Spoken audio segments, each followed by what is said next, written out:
Welcome to another episode of Acuity Commodities podcast. My name is Freda Gordon. I'm Director of Acuity here in the UK. On the day of recording is May 1st of 2026, and it's roughly around 9 weeks since the Middle East conflict began. For now, what I know is the Strait of Hormuz is still effectively closed. So of course that is impacting vessel traffic. According to the UK Royal Navy, we are now having around 10 vessels a day passing through the strait versus perhaps around 130 per day before the conflict. So this is pretty bad. In what sense? First off, it's bad because Middle East crude and natural gas are not coming out. So that means some of the countries are running short of fuel. Higher bunker fuel prices means that that's going to raise the cost of shipping goods, but to us, it's going to impact our energy bills. Flight costs are going up as well. It is also bad in a way because we have less raw material for nitrogen and phosphate fertilizers, which are very essential for crop growth. Now, roughly around 20% of global ammonia trade and around 30% of global urea trade are exported through the Strait of Hormuz.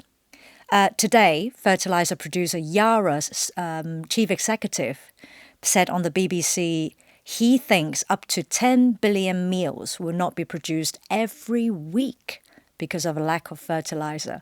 And if he is right, that seems to me that each of the world's 8.3 billion people would lose more than one meal a week as a result of the conflict. That's why I said it's bad. And to us who are involved in the sulphur and sulphuric acid industries, I'm going to use this episode to explain to you why this is very, very bad for our industries and for every one of us. Because of the effective closure of the strait, this is leading to a sulphur shortage that threatens food security and copper production, which underpins everything from construction to manufacturing. The sulphur shortage is happening because around or more than 50% of the global sulphur trade is exported through the Strait of Hormuz.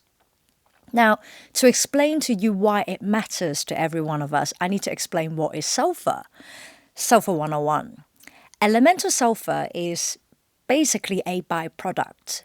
It is recovered where oil refining, natural gas processing take place. So in the Middle East, you have the UAE, Qatar, Saudi Arabia, Kuwait. These are all major sulphur producers. What is sulphur used for? The majority of that is used to make sulphuric acid, or we call it sulphur-based sulphuric acid. Now, mind you, sulphuric acid can also be a byproduct of base metal smelting and also pyrite roasting.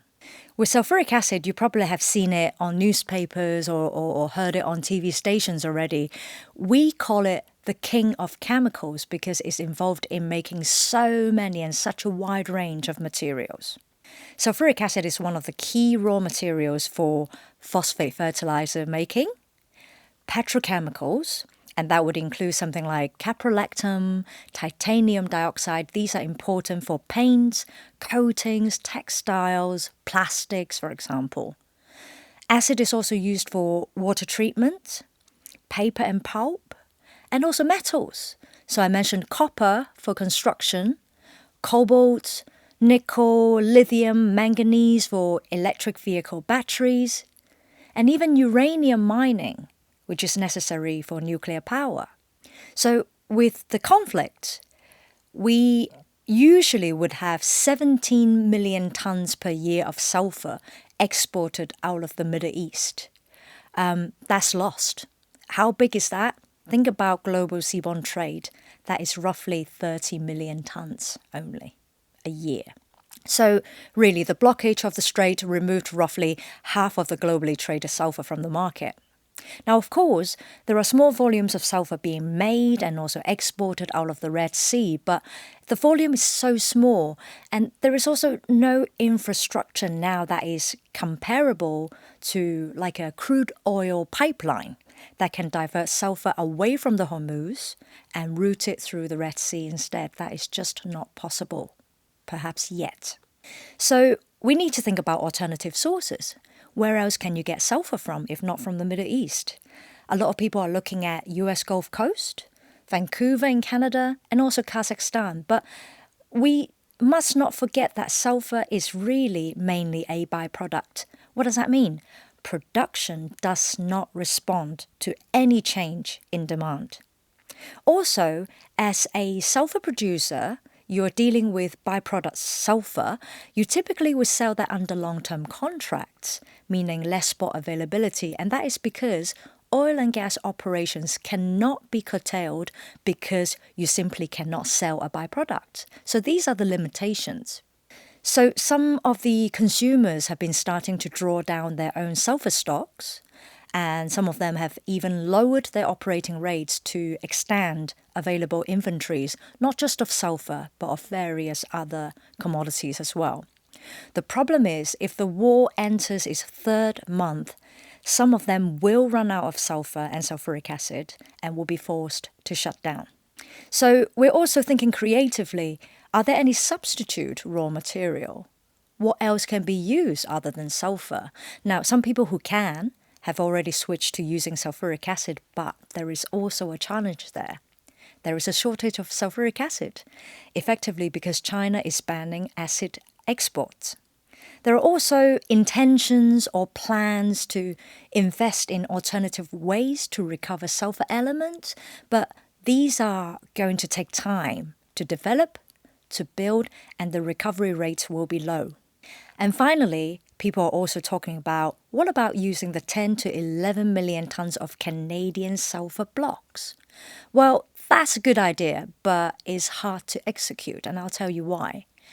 Yes, there is sulfur held in inventory in Canada, roughly 9.9 million tons at Syncrude, which is in Fort McMurray, and around 1 million tons at the Horizon site. But the sulfur blocks cannot be moved quickly enough to ease any sulfur shortage. This is why. In Canada, crushed lump sulfur is classified as hazardous. So if you want to get that sulfur from the blocks to export, you must first get it off the block, truck the sulfur to one of the 5 melting sites in Alberta, then melt the sulfur, form it, and then rail it to Vancouver. Then you can export that. So it's a very lengthy and expensive way of getting sulfur out. And to give you an example, in 2025, there were roughly 400,000 tons of sulfur that were brought from Canadian blocks into the market. Now we're talking about losing more than 1.3 million tons per month of sulfur from the Middle East because of the conflict. So you can see the scale. So who's the most impacted from the conflict? I would say those who are reliant on Middle East sulfur. So they include fertilizer producers, nickel producers, grain exporters. Now the top 5 most exposed countries are India, Indonesia, China, Morocco, and Brazil in that order. And they're all very, very crucial to running the world because India is an agricultural powerhouse, we know that. Indonesia is the world's largest nickel producer and their sulfur import needs surged in recent years. Then we have China. Half of their sulfur is used for fertilizer making, half of that is for petrochemicals, electric vehicle, battery production, for example. And then we have Morocco, home to the world's largest phosphate fertilizer producer. And finally, Brazil is the world's second largest grain exporter. And other than these 5 countries, there is another victim, the DRC, which is the world's second largest copper producer. Now, they're running out of sulfur as well because more than 90% of the sulfur going to Southern Africa or to the DRC is imported from the Middle East. Now, sulfur is usually imported along the Southern African coastline. I remember talking to you guys about that before as well, but most of that ends up going to the copper belt for copper and cobalt production. And the DRC faces logistical challenge. Very simply, the landlocked country is 1,600 or 2,800 kilometers from any ports. So once a vessel arrives, let's say, at Dar es Salaam, which is in Tanzania, a bit closer to the DRC, it takes another 4 to 5 weeks before the sulphur can reach the DRC by trucks or by rail. Well, by rail would be from Lobito. From Dar es Salaam, it will be trucks. So knowing that challenge, DRC copper guys paid the highest price for sulphur to secure as much sulphur as possible right at the start of the conflict. That's just a price to pay. The lack of sulphur and sulphuric acid poses a serious threat to food security. You can see governments implementing protectionist policies already. And one of the most focused on food security is China.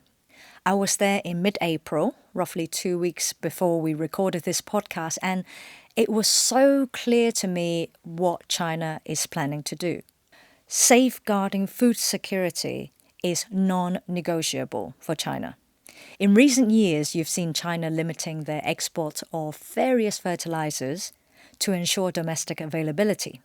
And the loss of Middle East sulphur is threatening China's fertilizer output and pricing. So, retaining sulphur resources domestically to keep fertilizer supply stable and prices low is absolutely non-negotiable.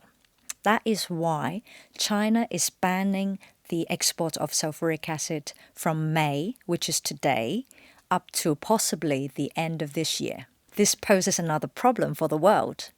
China was the world's largest sulphuric acid exporter in 2025. They sent around 4.6 million tons of sulphuric acid.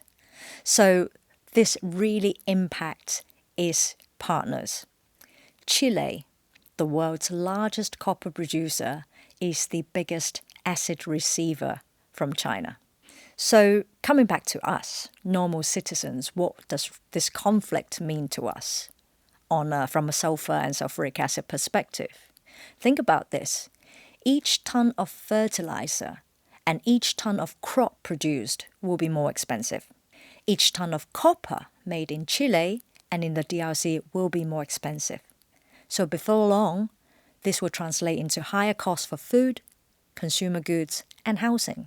So everyone, from my point of view, everyone should be concerned about this Middle East conflict because its impact is universal. And for the industry, I've been saying this for a long time. Sulphur and sulphuric acid are no longer byproducts. Don't think of it that way. They are strategic resources. China is not the first to seek to retain sulphur resources within the country. Russia banned sulphur exports since late 2025. Turkey is banning sulphur exports from today as well, May 1st. It would not be surprising to me if more countries follow on restricting the export of both sulphur and sulphuric acid. A great deal has happened in the world over the past 2 decades. Acuity is just coming to 10 years old, so I've been thinking about what happened in the last 10 to 20 years. We had the global financial crisis, we had Brexit, the pandemic, Russia-Ukraine conflict, Red Sea crisis, you name it.